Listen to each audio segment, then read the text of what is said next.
प्रिय श्रोताओं, नमस्कार। आज मैं आपको वाल्मीकि रामायण बालकांड सर्ग 57 से 60 तथा देवी भागवत पुराण स्कंद 7 अध्याय 14 की एक प्रामाणिक एवं अद्भुत कथा सुनाने जा रहा हूं।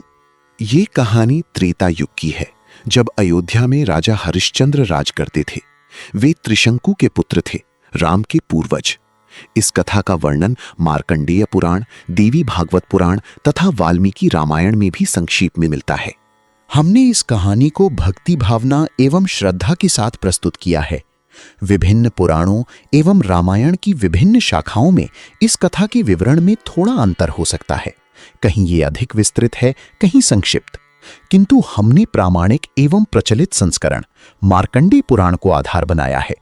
यदि कहीं मुझसे कोई अनजानी त्रुटि हो जाए तो मैं विनम्रतापूर्वक क्षमा प्रार्थी हूं। मेरा उद्देश्य केवल आप तक सही संदेश पहुंचाना है। आइए अब आगे बढ़ते हैं उस राजा की अनोखी गाथा की ओर जिसने सत्य के लिए सब कुछ दान कर दिया। त्रेता युग के आरंभिक समय की बात है। अयोध्या में राजा हरिश्चंद्र राज करते थे। वे इक्ष्वाकु वंश के थे, त्रिशंकु के पुत्र थे, राम के पूर्वज। परंतु उनके मन में एक अजीब सी शांति थी। मुझे सत्य के अलावा कुछ नहीं चाहिए। सत्य ही मेरा धर्म है, सत्य ही मेरा कवच है। हरिश्चंद्र अपनी दान पुण्य और सत्यनिष्ठा के लिए पूरी पृथ्वी पर विख्यात थे। उनके राज्य में कोई भूखा नहीं सोता था, कोई निराश नहीं जागता था। प्रजा सुखी थी, देवता प्रसन्न थे, ऋषि मुनि आशीर्वाद देते थे। पर विधि को कुछ और ही मंजूर था। एक दिन राजा हरिश्चंद्र के दरबार में एक अतिथि आए। वे कोई साधारण अतिथि नहीं थे, वे थे ऋषि विश्वामित्र। वही विश्वामित्र जिन्होंने त्रिशंकु को आधा स्वर्ग दिया था, वही विश्वामित्र जिन्होंने वशिष्ठ से ब्रह्मर्षि का पद छीना था, वही विश्वामित्र जिनके तप का लोहा देवता भी मानते थे। विश्वामित्र ने राजा हरिश्चंद्र को आशीर्वाद दिया। राजा ने उनका पूजन किया, भोजन कराया और हाथ जोड़कर खड़े हो गए।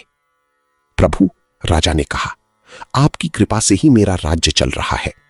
आज आप मेरे घर पधारे हैं, ये मेरा सौभाग्य है। मुझे आज्ञा दीजिए, मैं आपको क्या दान दूं?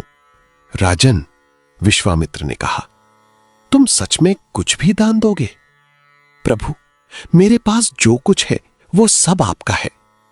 अच्छा, तो मैं मांगता हूं तुम्हारा समस्त राज्य। दरबार में सन्नाटा छा गया। मंत्रियों ने फुसफुसाना शुरू किया। सेनापति ने तलवार की मूठ पर हाथ रख दिया। रानी तारामती, जो पर्दे के पीछे से सब सुन रही थीं, उनके हाथ ठंडे पड़ गए। पर राजा हरिश्चंद्र के चेहरे पर कोई बदलाव नहीं आया। उन्होंने विश्वामित्र के चरण छुए और कहा, तथास्तु प्रभु, आप जो मांगते हैं वो आपको मिलेगा। मेरा समस्त राज्य, जो कुछ मेरे पास है, वो सब आपको दान है। विश्वामित्र ने कहा, राजन, क्या तुम जानते हो कि अब तुम क्या हो? हरिश्चंद्र मुस्कुराए।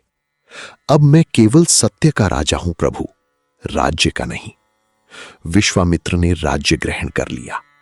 हरिश्चंद्र ने अपना मुकुट उतार दिया, अपनी सोने की चप्पलें उतार दी।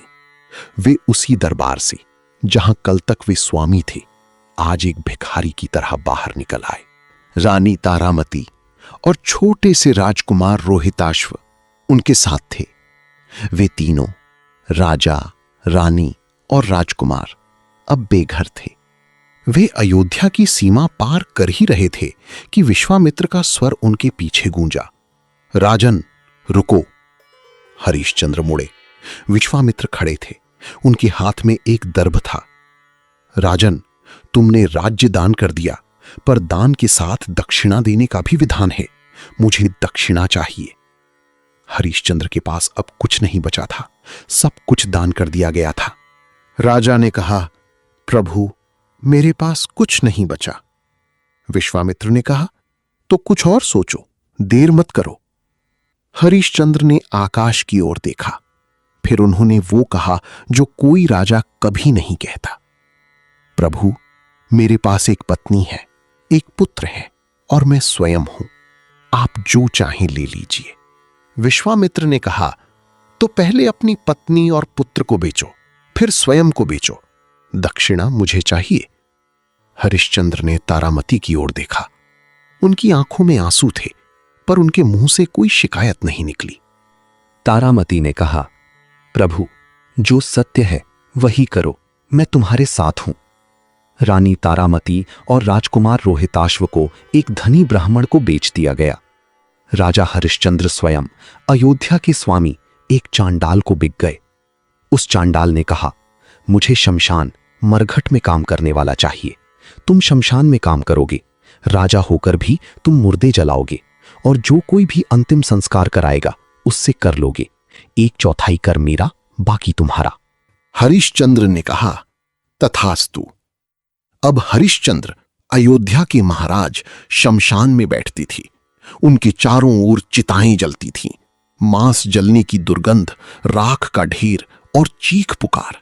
वे वहां कर वसूलते थे।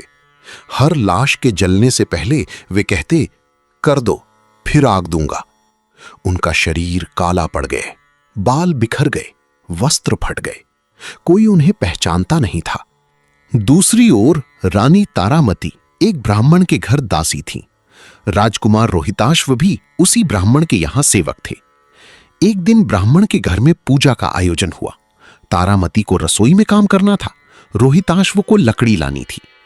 रोहिताश्व जंगल से लकड़ी काट रहा था। एक सांप ने उसे डस लिया। बालक रोहिताश्व मर गया। तारामती ने अपने मृत पुत्र की चिता की अग्नि मांगी। वह उसे लेकर शमशान की ओर चल पड़ी, जहां उसका पति हरिश्चंद्र कर वसूल रहा था। शमशान का वो रात, पति पत्नी की पहचान नहीं। तारामती अपने मृत पुत्र को लेकर शमशान पहुंची। चारों तरफ अंधेरा था। चिताएं धीरे धीरे जल रही थीं। शमशान के स्वामी हरिश्चंद्र वहां बैठे थे, पर तारामती ने उन्हें पहचाना नहीं। उनका चेहरा काला था, दाढ़ी बढ़ी हुई थी, आंखें धसी हुई थीं। हरिश्चंद्र ने भी तारामती को नहीं पहचाना। उसके बाल बिखरे थे, चेहरे पर धूल थी, आंखों से आंसू बह रहे थे। कर दो, हरिश्चंद्र ने कहा, तभी चिता जलेगी। तारामती ने कहा, मेरे पास कुछ नहीं है, ये मेरे पुत्र की लाश है, कृपया बिना कर के चिता जला दो। नहीं, हरिश्चंद्र ने कहा, यहां का नियम है, कर के बिना चिता नहीं जलेगी। तारामती रोने लगी। उसने अपना आखिरी गहना, अपने गले की मांगलिक माला उतार दी। लो, ये मेरा कर है, अब चिता जलाओ। हरिश्चंद्र ने माला ली। उस माला को छूते ही उनकी उंगलियां ठिठक गईं। ये माला तो मैंने अपनी पत्नी को पहनाई थी। हरिश्चंद्र ने तारामती की ओर देखा। तारामती ने हरिश्चंद्र की ओर देखा। वे दोनों एक दूसरे को पहचान गए। तारामती के मुंह से निकला, प्रभु, ये हमारा पुत्र है, रोहिताश्व। हरिश्चंद्र की आंखों से आंसू छलक पड़े, पर उनके मुंह से एक ही शब्द निकला, पहले कर चुकाओ, फिर संस्कार होगा। तारामती चिल्लाई, मैंने अपना आखिरी गहना दे दिया, अब मेरे पास कुछ नहीं है। हरिश्चंद्र ने कहा, तो कुछ और दो। और क्या बचा है मेरे पास? तुम्हारा शरीर बचा है, तुम स्वयं को बेचो। तारामती ने एक क्षण के लिए अपने पति की ओर देखा, फिर उसने कहा, हां, मैं अपने पुत्र की चिता के लिए अपना शरीर बेचती हूं। तभी आकाश गरजा, देवता प्रकट हुए, विश्वामित्र स्वयं वहां आ खड़े हुए। इंद्र भी आए। विश्वामित्र ने कहा, हरिश्चंद्र, बहुत हो गया। तुमने अपना राज्य दान किया, अपनी पत्नी बेची, अपने पुत्र को मरते देखा, अपने शरीर को शमशान में सड़ने दिया, पर सत्य का एक अक्षर भी नहीं छोड़ा। तुम सच में धर्म के राजा हो। इंद्र ने कहा, हरिश्चंद्र, मांगो वरदान। हरिश्चंद्र ने कहा, मेरा पुत्र जीवित हो, मेरी पत्नी के आंसू सूखें, और मेरी प्रजा वो मुझे क्षमा करे कि मैं उन्हें छोड़कर आया था। इंद्र ने कहा, तथास्तु। रोहिताश्व जीवित उठ बैठा। तारामती फिर से रानी बन गई। हरिश्चंद्र को उनका राज्य वापस मिल गया, और विश्वामित्र ने उन्हें आशीर्वाद दिया, तुम्हारा नाम सत्य के साथ हमेशा जुड़ा रहेगा। प्रिय श्रोताओं, इस सच्ची कथा से हमें यही सीख मिलती है, सत्य के मार्ग पर चलने वालों का कभी पतन नहीं होता। हरिश्चंद्र ने सब कुछ खोया, राज्य, पत्नी, पुत्र, अपना शरीर, पर उन्होंने सत्य नहीं खोया और अंत में उन्हें सब कुछ वापस मिला। ये कहानी ये भी बताती है कि विश्वामित्र के कोप से त्रिशंकु लटक गए, पर विश्वामित्र के आशीर्वाद से हरिश्चंद्र उठ खड़े हुए। एक ही ऋषि का 2 पीढ़ियों पर यह भिन्न प्रभाव कितना अद्भुत है। त्रिशंकु ने अपने शरीर की जिद की, वे लटक गए। हरिश्चंद्र ने सत्य की जिद की, वे उठ खड़े हुए। जिद सही हो तो वो तुम्हें ऊपर उठाती है, जिद गलत हो तो वो तुम्हें आधे रास्ते में ही लटका देती है। इसलिए प्रिय श्रोताओं, सत्य की जिद करो, धर्म की जिद करो, बाकी सब अपने आप आ जाएगा। अगर ये कहानी आपको अच्छी लगी हो तो लाइक जरूर करें और अपने मित्रों के साथ शेयर करें।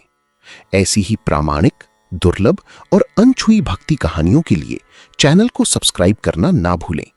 तब तक के लिए अनुमति दीजिए। जय श्री कृष्णा।